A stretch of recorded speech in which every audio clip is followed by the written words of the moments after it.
বন্ধুরা, বৃষ্টি পড়তেছে প্রচুর। খাওয়ার ইচ্ছে হলো আজকে। এই যে চিকেন নিয়ে আসলাম। তাহলে ভিডিওটা দেখতে থাকো, তাহলে বুঝতে পারবো চিকেনটা আজকে কি বানাবো। মানুষ বলে না যে খাওয়ার যে কোনো ইচ্ছে থাকলে সে অনেক দূরত্ব হলো বা চলে চলে যায় খেতে। তো সেরকম আজকে অনেক বৃষ্টি হচ্ছে, তাও চলে গেলাম বাজারে, দোকানে। তো খাওয়ার ইচ্ছা হলো, আজকে বানাবো। ঠিক আছে, ভিডিওটা দেখতে থাকো। কি এই যে ফাইনালি রুমে আসলাম, এখন ডিসচার্জ করবো। ওই দেখি জিনিসটা কি হচ্ছে। দেখতে থাকুন ভিডিওটা। হাতের কাজ চালু করে দিলাম বন্ধুরা। চিকেনটাকে ভালো করে পরিষ্কার করে ধুয়ে নিই আগে।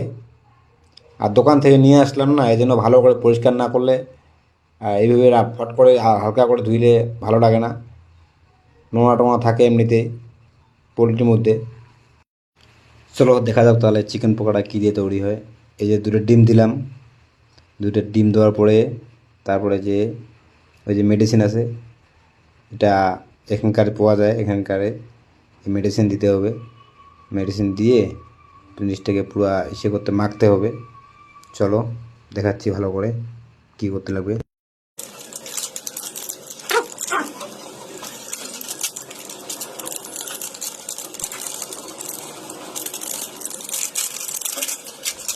এখানে সব কিছু দেওয়া হয়ে গেল, লবণ টবণ যা দেওয়া লাগে এখানে মশলা সব দেওয়া আছে। এখন হাত দিয়ে মিক্সচার করতে হবে ভালো করে। চলো মিক্সচারটা করে নিই তাহলে। ফাইনালি আমার মিক্সচার হয়ে গেল। দেখো লুকটা কীরকম হয়েছে, আগে কীরকম ছিল এখন কীরকম হলো। এখন এটাকে আমাকে 10 মিনিট 15 মিনিট রাখতে হবে, রাখার পরে আবার রেডি করবো। ঠিক আছে। সবাই ভাবতেছে আমরা খাবো কি দিয়ে, এই যে রুটি বানাচ্ছি, রুটি দিয়ে চিকেন পকোড়া দিয়ে খাবো। 20 মিনিট পরে চলে আসলাম আবার। এদিকে আমার তেল হিট হচ্ছে। চলো রান্নাটা করা যাক তাহলে। আমার তেল হিট হয়ে গেছে, দেখি একটা দিয়ে চেক করি আমার তেলটা কীরকম হিট হয়েছে। হিট হলে আবার সম্পূর্ণ মানে সম্পূর্ণটা দেবো না, অল্প দেবো। দিয়ে দেখি ও তেল হিট হয়ে গেছে, এখন দিব বেশি করে।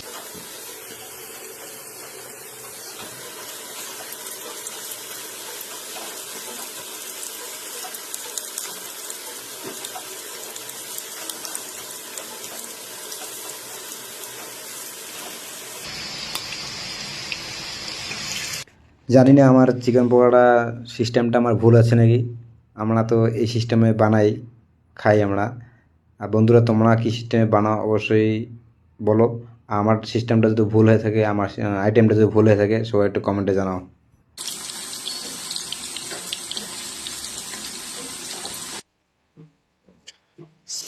ফাইনালি বন্ধু আমাদের রেডি হয়ে গেছে।